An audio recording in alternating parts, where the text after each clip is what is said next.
Hi everyone, so I just want to say good job on Unit 2's discussion board posts. I saw a huge improvement from the previous week. I noticed a lot of students were able to find examples of personal experiences that connect to discussion prompt.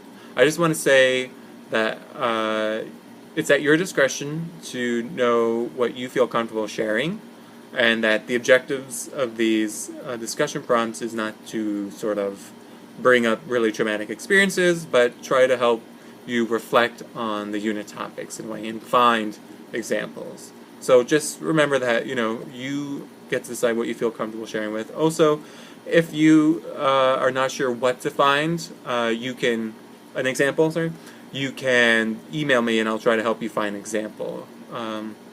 Because not being able to find an example or for the discussion prompt does not count as completing it. So FYI, it's not an excuse to do that. So just wanted to bring that out there. You get to say what you want to share, but nobody's forcing you to share something dramatic. And if you have trouble finding an example or a response for a discussion prompt, you can send me an email. And yeah, so this unit we're focusing on verbal and nonverbal dimensions of communication. And just to tie it in to the previous units, we're again think of these as categories for how to group communication or communicative acts, right? Unit 1 was about cognitive schemata, a sort of our way of organizing dialogue to make sense of it and remember it. And then we had different concepts within there. And then with Unit 2, we had identity and communication, again, additional concepts for understanding how communication with others influences our self-perception and the way we approach our personal relationships.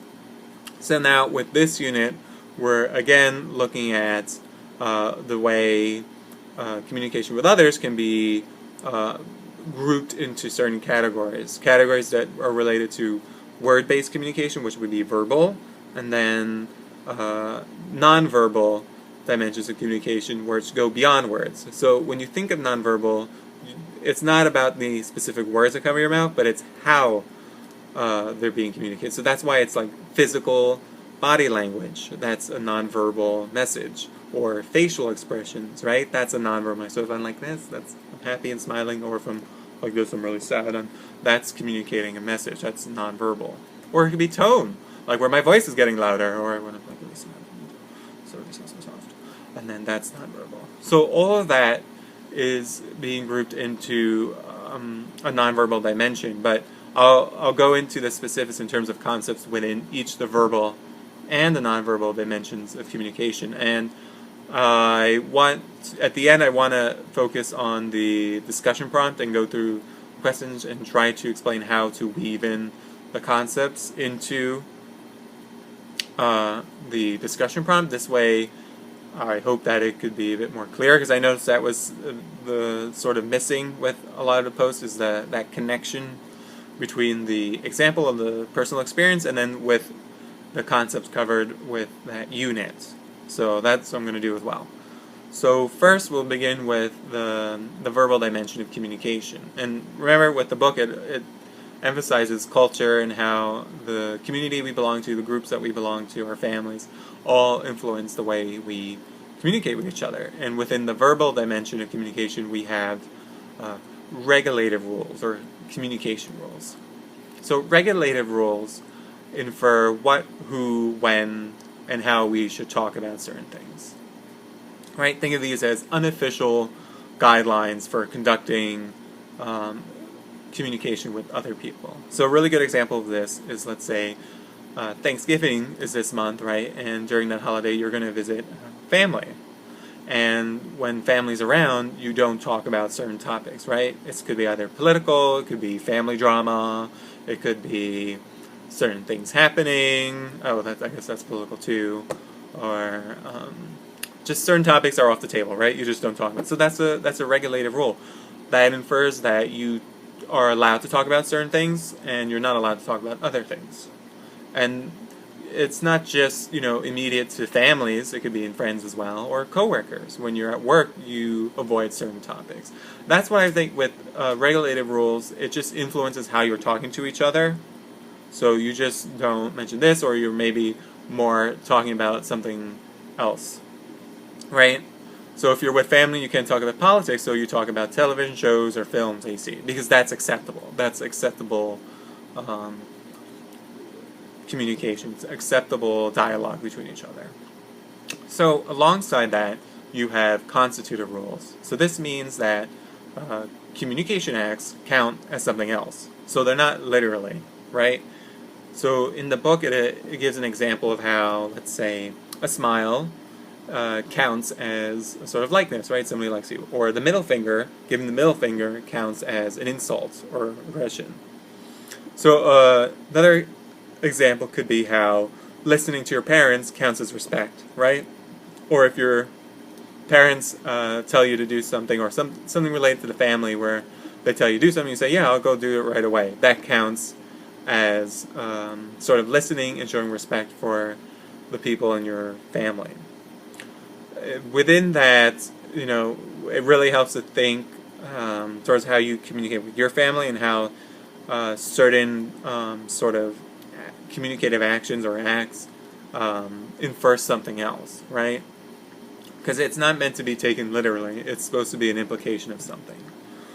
And another example could be, I know with some families, they do the cheek kiss as a hello, so that counts as a sort of greeting, a sort of close greeting with the family. You do that. But if you were to meet friends, you don't do a cheek kiss hello. You either hug, right? So that counts as something else. Don't get confused with that between constitutive rules and regulation rules. They're different. And then within the verbal dimension communication, you have the dual perspective. And this is a really important concept that I found students really got a lot out of. And within a dual perspective means that you are considering the other person's perspective. So a really good example of this is, let's say you and your partner get into a fight, right? So there's a big disagreement over something. Maybe you said this and your partner said that. So in terms of considering the dual perspective, what you're doing is you're putting yourself in the other person's position. So that helps sort of give you a sort of understanding where the other person is coming from. And that's why a dual perspective is really important to understand, because it can help you deal with a lot of conflict when it comes to communicating with each other, which does happen. The more you communicate with people, there is going to be misinterpretation and miscommunication, and disagreements will occur. So those are I think the biggest concepts found within the verbal dimension communication is the regulation rules, constitutive rules, and a dual perspective. So now, with the nonverbal dimension communication, we're going beyond the words, so beyond the actual act of communication, and we're looking at how certain sort of not nonverbal, but like how your body can be a medium for which to communicate, your face, like I was talking about earlier, and the volume of your voice. That all is considered to nonverbal. And it's really helpful when thinking about an instance of poor nonverbal communication, that to not just say, oh yeah, I poorly nonverbally communicated. Well, be a bit more specific. You smiled at somebody and they thought you were smirking, or you spoke loudly, like you yelled at somebody and they got angry at you because you were yelling at them. Or let's say you were moving your hands around and really gesturing quite over the top, and someone misinterpreted that. So that all goes into nonverbal. So within nonverbal, you have kinesics, which is physical body language. So like facial expressions are kinesics. So a really good example would be let's say you're walking somewhere and maybe you're in an okay mood, but you're not so depressed, but maybe your face looks really sad. And somebody comes up to you and be like, oh, why are you so sad? Try to smile more. So that would be an instance of poor communication that involves kinesics, because it has to do with the physical body. Your face is communicating a message. Then you have haptics. So haptics is physical touch. And a really good example of this is, let's say you're out with friends and you're all joking, and laughing and have a good time, and then you make a joke, and then your friend laughs, so you put your hand on their arm or something, and that's haptic. That's haptic communication, because through physical touch, with your hand touching their arm, you're showing, oh, you're having a really good time and you really like your friend. So that would be an example.